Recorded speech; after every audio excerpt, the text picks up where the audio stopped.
Ese wakwemera gukundana n'umuntu ukennye ku buryo aryama ku kamatera gashaje hariho n'udusimba cyangwa se imeri? Ese wakomeza kumukunda n'igihe arwaye cyane nta kintu afite ndetse n'ejo hazaza ye hatagaragara neza? Iyi ni inkuru y'urukundo rudasanzwe rwa Clapton Kibonge ndetse na Ntambara Jackie, inkuru itangirira mu bukene bukabije igasorezwa mu bukwe bw'igitangaza.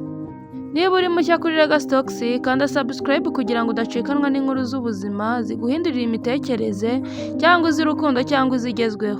Clapton Kibonge ni umwe mu basitari bakomeye mu Rwanda mu gisata cy'urwenya. Ntabwo ubuzima bwe bwigeze bworoha nk'uko abantu benshi babyibwira uyu munsi. Mbere yo kumenyekana no kubona amafaranga, Kibonge yanyuze mu buzima bugoye cyane. Ni muri ibyo bihe yahuye na Ntambara Jackie, umugore utari umeze nk'abandi. Bityo bakomeza gukundana biraramba. Clapton Kibonge mu kiganiro yagiranye na Igihe TV yigeze kuvuga inkuru itangaje y'uburyo yamenyanye na Jackie. Yagize ati bahuye ari mu bukene bukabije cyane, nta nzu nziza yari afite, nta buriri, ahubwo yararaga ku kamatera gato gashaje. Igitangaje kurushaho, kuri ako kamatera hariho udusimba duto tumutera, harimo imeri, ibintu byari gutuma umukobwa wese ahita yigendera, ariko Ntambara Jackie we yarahagumye ntiyamutererana. Uyu Ntambara Jackie umunsi yamusuyeho kumuseka cyane cyangwa kumusuzugura, yamubwiye amagambo yahinduye ubuzima bwa Kibonge amukomeza. Amwe mu magambo Ntambara Jackie yabwiye Kibonge, yamubwiye ko agomba kubyuka bagakuraho matera nuko bakayimesa n'amazi ashyushye kugira utwo dusimba tuveho. Icyo gihe Kibonge yavuze ko yahise amenya ko uwo mukobwa atandukanye cyane n'abandi bose ndetse yari yarigeze ahura nabo. Icyamurenze cyane ngo ni uko Jackie yaturukaga mu muryango wifashije, yari afite ubuzima bwiza, ariko yemera gukundana n'umusore udafite icyo amuha. Nk'aho ibyo bidahagije, Clapton Kibonge yaje kurwara indwara yamuzahaje cyane. Ni mu gihe kandi abantu benshi bamuteraga umugongo, gusa Ntambara Jackie we ntiyigeze amuta. Ahubwo yakomeje kumwitaho, aramwitangira ndetse arushaho kumukunda. Urukundo rwabo rwakomereje aho, batangira kubana nubwo nta bukwe bari bakoze. Nta mutungo wari uhari, nta byiringiro byinshi by'ejo hazaza. Muri icyo kiganiro cya Igihe TV yagiranye na Clapton Kibonge, bageze aho bahamagara Jackie. Bamubaza impamvu ndetse n'icyo yatekerezaga muri icyo gihe, cyane ko nta cyizere cy'ejo hazaza umuhungu yari afite. Yavuze ko ibitekerezo bya Clapton Kibonge byari birenze kandi ko byamugaragarizaga ko ejo hazaza hahari kandi heza. Ikindi kandi yaramukundaga cyane. Urukundo rw'aba bombi uko iminsi yagiye ihita, ubuzima bwa Kibonge bwatangiye guhinduka bwiza.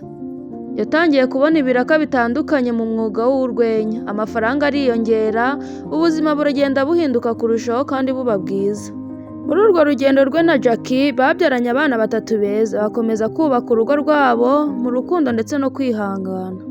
Nubwo bari bamaze igihe kinini babana batarasezeranye, Clapton Kibonge ntiyigeze yibagirwa gushimisha umugore we wamubaye hafi mu bihe bikomeye.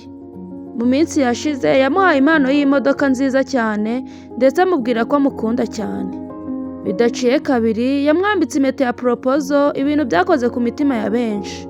Ikindi kandi nubwo ubuzima bwari butangiye kugenda neza, Clapton Kibonge ntiyigeze yibagirwa aho yavuye n'uruhare rukomeye Ntambara Jackie yagize mu buzima bwe.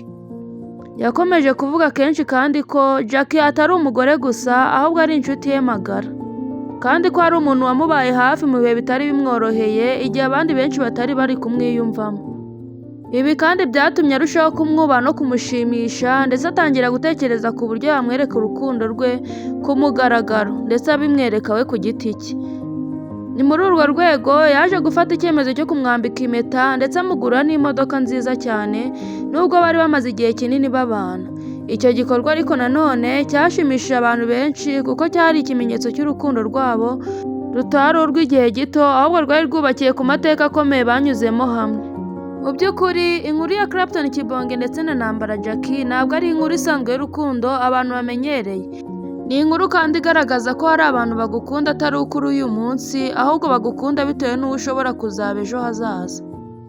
Ibi byose byakurikiwe kandi n'inkuru y'ubukwe bwabo bwatunguye abantu benshi. Ubukwe bwa Clapton Kibonge ndetse na Ntambara bwabaye ikimenyetso cy'uko urukundo nyarwo rutarebera ku mafaranga, ahubwo rurebera ku mutima.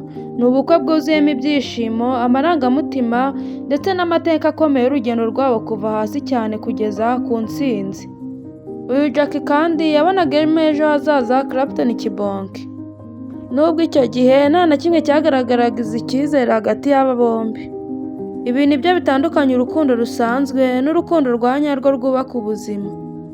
Ikindi kandi birerekana neza ko iyo ubonye umuntu ukamwiyumvamo mu bihe bikomeye aba ari we ukwiriye kugumana nawe mu bihe byiza. Ese wowe wemera ko urukundo nk'uru rukibaho muri iki gihe? Andika igitekerezo cyawe muri komenti, ntiwibagirwe gukanda subscribe.